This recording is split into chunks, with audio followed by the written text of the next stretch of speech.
Canon SL3. Será que essa câmera ainda é uma boa opção em pleno 2023? Essa e outras questões a gente vai tratar agora nesse vídeo. Não sai daí.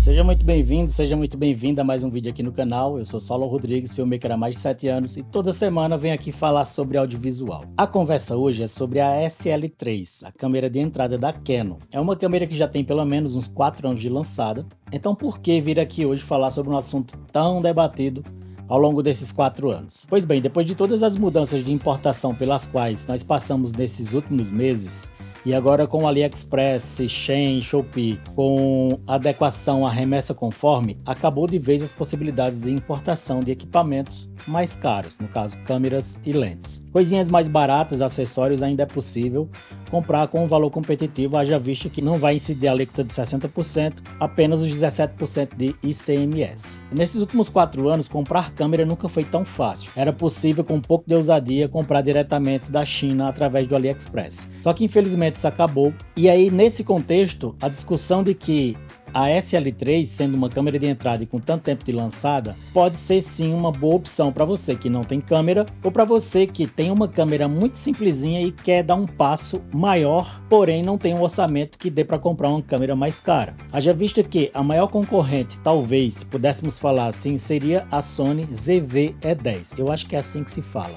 Porém, se você fizer uma pesquisa rápida aqui na internet, você vai encontrá-la variando entre 5.500 e 8.000. E esse valor é uma quantia significativa, sobretudo se você está começando ou se você não começou e tem interesse em entrar nesse mercado. Então, se você for pesquisar uma Canon SL3 no próprio site da Canon, ela está custando em média R$ 4.500 com desconto, mas no Mercado Livre ou LX você consegue até por R$ 3.500, R$ 3.200. Então, a diferença de R$ 3.500 para 7, 8 é uma diferença quase da metade do valor, né? E por que essa câmera seria interessante para você que está começando ou para você que quer melhorar? Porque essa câmera tem algumas especificações que são muito boas para foto, isso é inegável, né? É uma câmera que tem um sensor APS-C de 24 megapixels que entregam fotos incríveis e também entrega vídeos, né? Apesar que o 4K tem muitos pontos negativos, mas ainda assim, dependendo da situação e do uso que você faz, ele pode sim te entregar um arquivo muito robusto e muito bom para processamento na pós. Vou começar aqui falando sobre os pontos negativos, tá? E para ficar ainda mais didático, eu vou fazer uma diferenciação entre bitrate. Para quem não sabe o que é bitrate, quantidade de megabytes que é gravado por segundo quando você está filmando. O bitrate do 4K, ele é em média 15 megabytes por segundo. Isso mesmo, megabytes. É um bitrate considerável. Já do Full HD, ele não passa de 3,5 megas.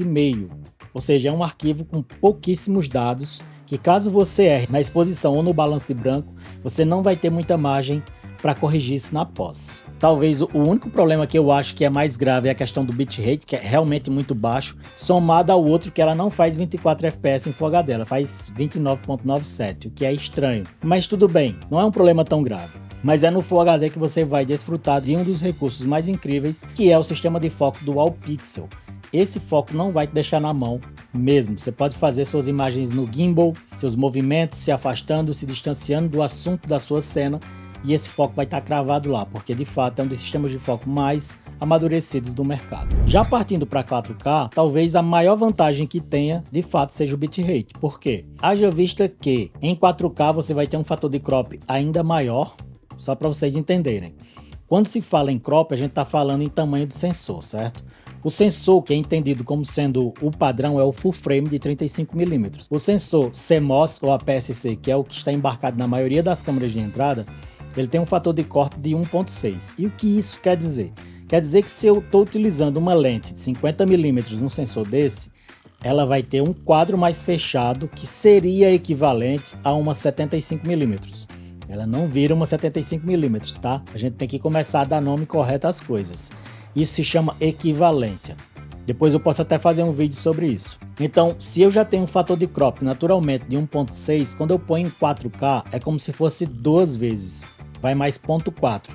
Equivalente a um sensor MFT. Para traduzir seria o seguinte, eu pego um sensor 35mm, corto ele ao meio e inverto na horizontal. Esse seria o tamanho do sensor, ou pelo menos do fator de crop, gravando em 4K. Então, isso quer dizer o quê? Quer dizer que você vai precisar de lentes muito mais abertas, caso você grave em espaços menores. Se você grava em espaços abertos, isso não vai ser problema, é só afastar a câmera e você vai conseguir enquadrar o que você necessita para o seu quadro. Um outro ponto negativo demais é o rolling shutter, que nada mais é do que esse efeito gelatinoso aqui que vocês estão vendo, né?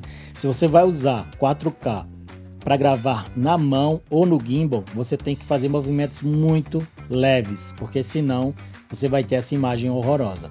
Um outro fator que perde muito no 4K também é a questão do foco. O Dual Pixel não funciona em 4K. Funciona muito mal, então é melhor que você não conte com ele, porque senão você vai ter raiva e surpresas desagradáveis quando chegar na ilha de edição. Mas aí você me pergunta, mas então qual é a vantagem de gravar em 4K? Pois bem, numa situação como essa, que eu estou me gravando aqui e a câmera está parada no tripé, o 4K é um cenário incrível, óbvio, porque eu tenho uma lente muito aberta, eu estou usando uma 11-16 e estou a 1,5 m de distância da câmera. Se eu não tivesse essa lente, eu não conseguiria gravar nesse espaço que eu estou agora. Coloca isso na ponta do lápis. Se você quiser usar 4K, que é de fato o melhor cenário em termos de densidade de informação e nitidez de arquivo, mas tem todas essas limitações que eu falei para você. Mas ainda assim eu acho que é uma boa. Agora vamos para os pontos positivos, tá? Oferta de lentes, né? A gente sabe que Canon talvez seja a marca mais usada no Brasil. Temos lentes de todos os preços que podem atender sim qualquer demanda.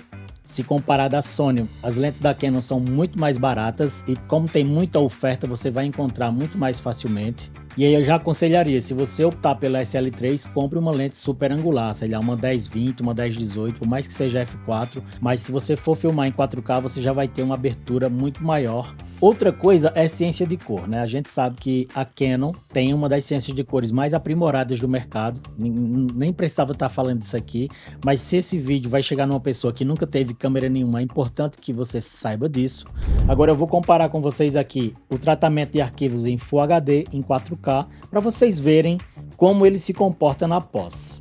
Pois bem, pessoal, aqui eu tenho duas imagens do meu cenário, né? Uma em Full HD, como vocês podem ver aqui, ó, 1080, e uma em Ultra HD, né? 4K. Agora a gente vai vir aqui na aba Color. E beleza, eu vou aplicar aqui um LUT. Pode até ser a conversão para Rec 709 a partir de CineStyle. Vou dar um clique duplo aqui. Ele já trouxe aqui para Rec 709. Vou vir aqui no 4K e também colocar para Rec 709, tá? Eu vou fechar aqui rapidamente, vou fechar aqui os LUTs também, vou deixar aqui o máximo ampliado. E vamos ver se tem diferença, ó. Eu vou botar aqui em tela cheia, ó. Percebam aqui a pele, os tons do ambiente, né? As cores, a densidade das coisas. Tá focado, tá? Pode não parecer, mas isso aqui tá focado. Eu vou agora botar a imagem em 4K. Mesma exposição, tudo igual.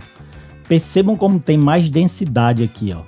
Tá vendo? As cores elas são mais vivas, elas têm um degradê mais contínuo. E se eu vier aqui, ó, vou puxar aqui um pouco, vou criar um novo node, Alt S, para fazer, sei lá, uma correção básica. Eu vou trazer aqui os highlights que estão quase batendo lá, ó. Vou trazer um pouquinho para baixo. E vou subir aqui um pouquinho os blacks, ó, só para tirar lá de baixo, né? Percebam que aparece um pouco mais aqui informação nos blacks, né, nos shadows.